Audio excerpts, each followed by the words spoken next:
HEC101V students. Welcome to this session that I will be taking you through on today. Once more, I'm Dr. Maloka, the primary lecturer for HEC101V for this academic year 2022. As you can see, my contact details are projected on this slide. Should you need to get in touch of me at any given time, you may use those contact details. In the previous lesson, I gave you an orientation and the general background of this module. I believe that you went through that. So today we will be focusing on the cognitive levels of questionings. So to make this session more easier to understand, I have compiled different questions from the unit that we are working on. Remember that we are making use of the health education textbook, part 2 of it, and starting from unit 9 up to unit 19. That is part 2 from unit 9 up to unit 19. So the questions that I want us to go through them have been selected from different units from the health education textbook. The other rationale for this session is for you to understand the different cognitive levels of answering. Previously, I have seen on how most of the students cannot comprehend between high order questions, between middle order questions, and the low order questions. So in this case, the question papers or the questions that I will be showing you are based on those different levels of questioning. Before that, I just want to reiterate that when you send the emails, please make it a point that you do not make use of your private emails. That is against the university's policies because they do follow the POPI Act. I'm sure that you are already familiar with the POPI Act because it has been emphasized several times by your different lecturers through the administrations when you register and so forth. So I still repeat that do not send any email related to our work on your private emails. That will not be attended to. And then the assessment, I will also repeat this. You are going to have 2 assessments. For those who have registered for the first semester, they had 2 assignments in the first semester. The first assignment was based on MCQ, and the second one was the essay type of questions. Again, for those who have registered for second semester, you will also have the same assessments, the MCQ, and as well as the essay type questions. So for today, because we are dealing with the levels of questioning, for the assignment 1, the questions that are based there are based on level 1. That is a more of testing of knowledge, whereby you choose. Different options are given in them and you choose. And then for assignment 2, that is where where you come across different types of questioning. That is, it will be where you will be requested to synthesize, to evaluate, to analyze, and as well as an application of your mind. And the online examination is going to be conducted between September and October. Maybe on different occurrences, it might also take place in November. But for now, we are still looking for between September and October. Please bear in mind that the year mark only captures 20%, and your exam mark will be 80%. So in addressing the questions by cognitive levels, as you can see them, that pyramid postulates the different levels. So starting with the highest order questions, we do have the two there, that is creating and as well as evaluating. So for those questions whereby you create or use emphasize and also evaluating, so you will expect questions which will prompt you to imagine, whereby you will be designing whatever from which the questions will be instructing you to do, or you plan. That is part of creation, which is part of cognitive level 6. And then we have the evaluation cognitive level, whereby you can find the questions such as deciding, prioritizing, rating, justifying, as I have indicated in them. And then again, under evaluation, you will all you can also find questions such as why do you approve a particular text or a particular question, or why do you disapprove? So in such cases, you will have to motivate. It's not a matter of just saying, okay, I approve and only give one reasoning. You'll have to motivate, give more reasoning that will be based on that. And then so the two are regarded as high order questions. And then we have the middle order questions, which is analyzing and as well as the applications of the mind. So in this case, as we will be going through the question paper, you will see that under analyzing, you will have questions such as, for argument's sake, how does the author researcher structure the argument? So you need to elaborate on that. What are assumptions behind the argument? It means that whatever that you will be going through, you need to comprehend it. You need to understand it thoroughly. So, or maybe questions such as what inferences can you draw about this? So it means that you will have understood what is taking place on whatever that you will be questioned about, something that you will not find in the text, but that will be coming from your mind. And then going to application. Once you have got a text or the question, you will find questions such as how would you solve this problem? What approach would you use? How would you apply your mind in this situation? So those are some of the questions that are also inducting you in such a way that you think they are thought provoking. In other ways, sorry, going back again. And then now we go to low order questions, of which I know that is preferred by most of the students. In here, knowledge is getting tested through remembering, through understanding. In other words, yes, that is it's normally refers to as the knowledge testing. For instance, who did this? Who is the lecturer for HEV? In which year did you register level 1? Questions such as that. What did you notice about this and this and that? So the questions are just straight and to the point. It does not need to provoke your thought in any ways. So going to the types of questions based on this different level of questioning, I have prepared some few questions in them whereby you will be requested to provide the answers. So looking at this question, it says that is from part 2 of your textbook, unit 17.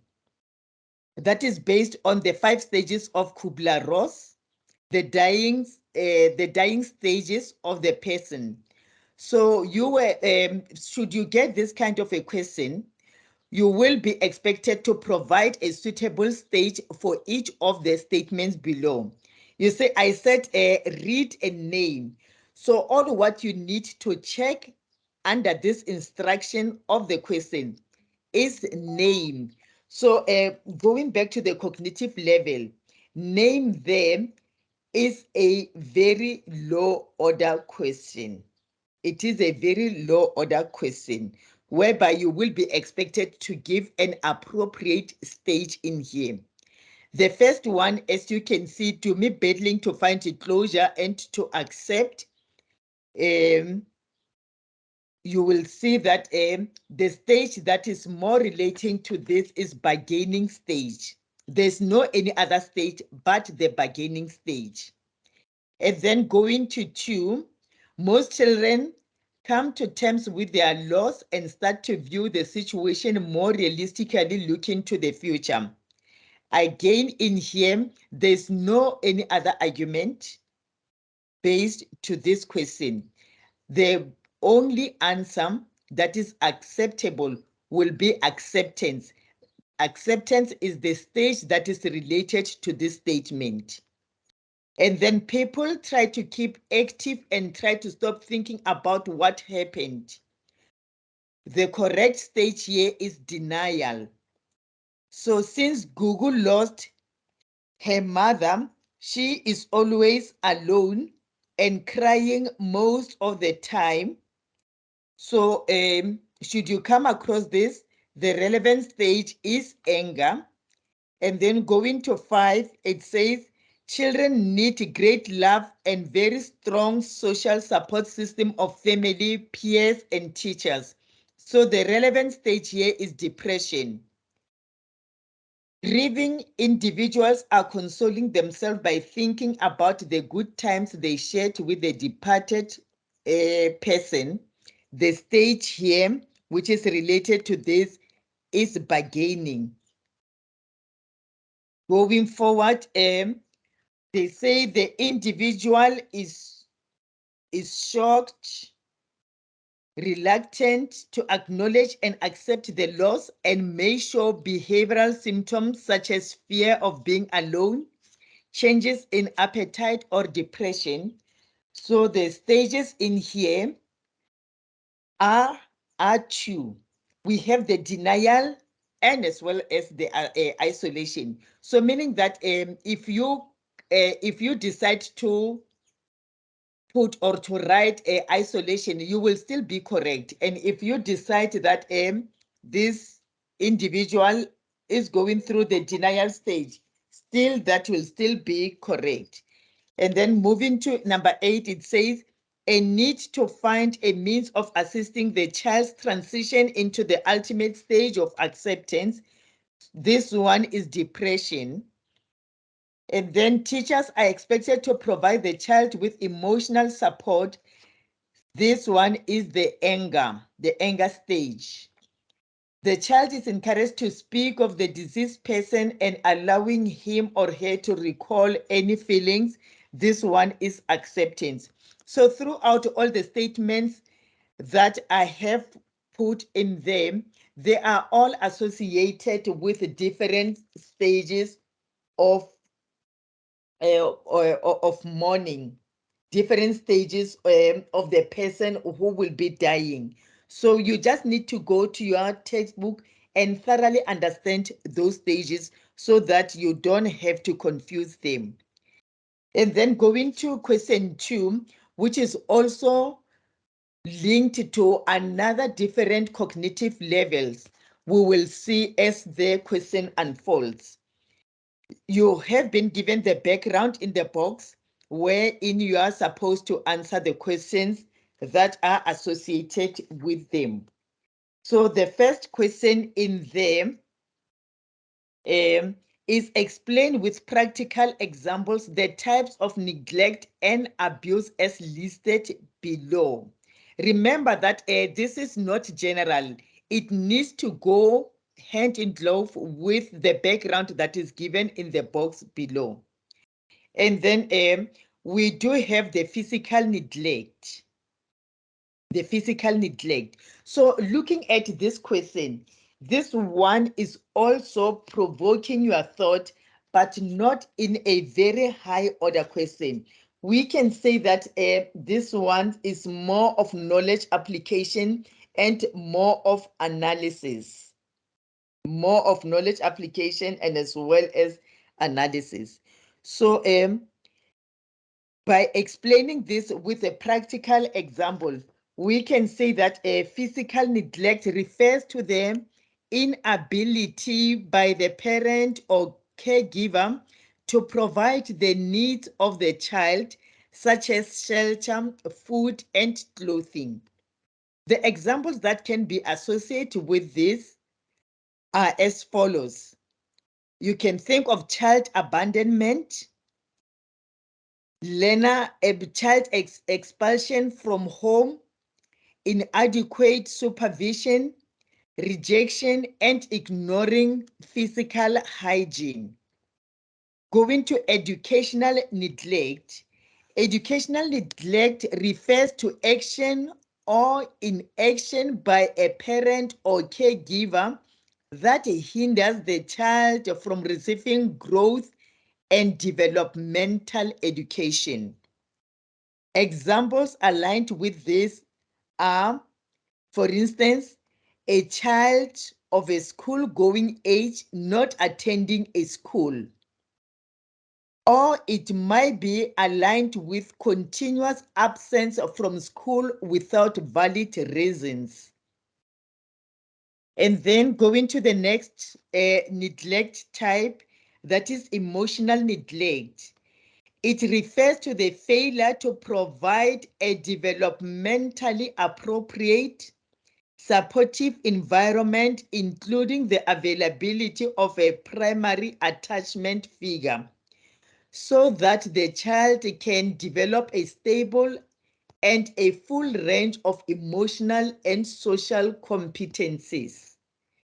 Examples associated with emotional neglect are sleep disorders, exposure to domestic violence, withdrawal, failure to thrive, speech and language disorders, speech and language disorders. I'm sorry for that. And then again, we have the medical neglect. Medical neglect may result from failure to heed obvious signs of serious illness or failure to follow physician's instructions once medical advice has been sought out.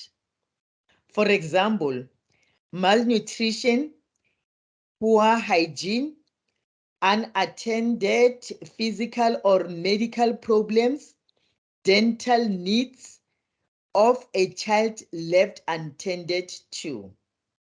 And then lastly, we have the sexual neglect, sometimes refers to as the sexual abuse, which refers to an exploitation of a minor for the sexual pleasure of an adult.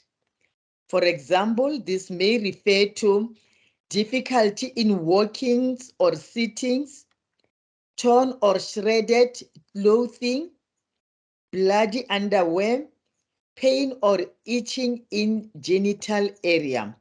So looking at this question, this is regarded as a middle order question, whereby the student will be requested to explain and provide her practical examples, making use of the explanations that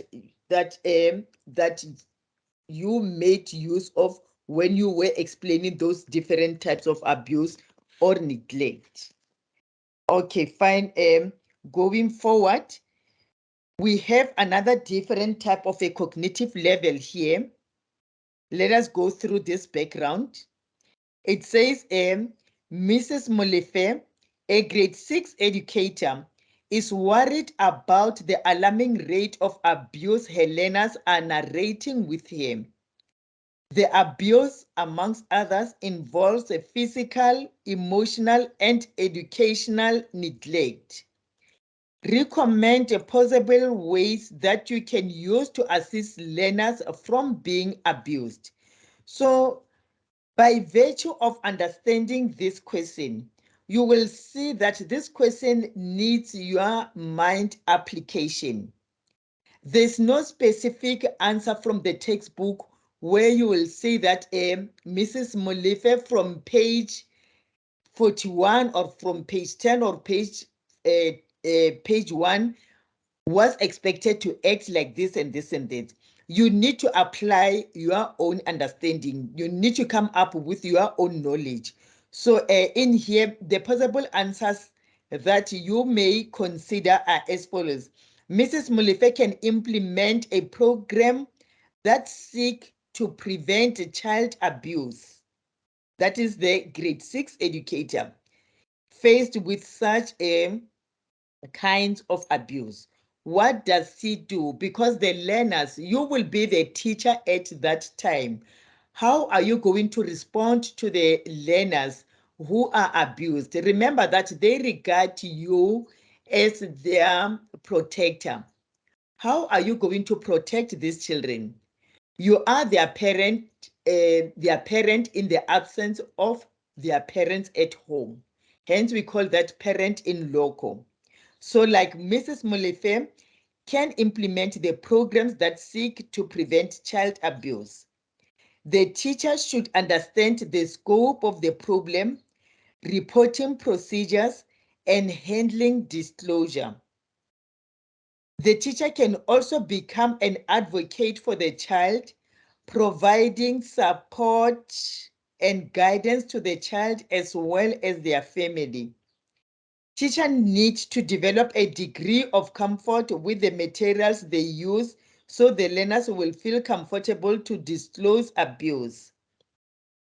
As a teacher, you can also include some basic personal safety concepts that underlie most abuse prevention programs. A comprehensive curriculum can be developed by the life skills or life orientation educators. The nurses can also be part of this, the school counselors, social workers, and any of the trained specialists in preventing such types of abuse. So there are different ways. So in here, as a teacher, you can always make use of the professional discretion on how you can assist the abused learners.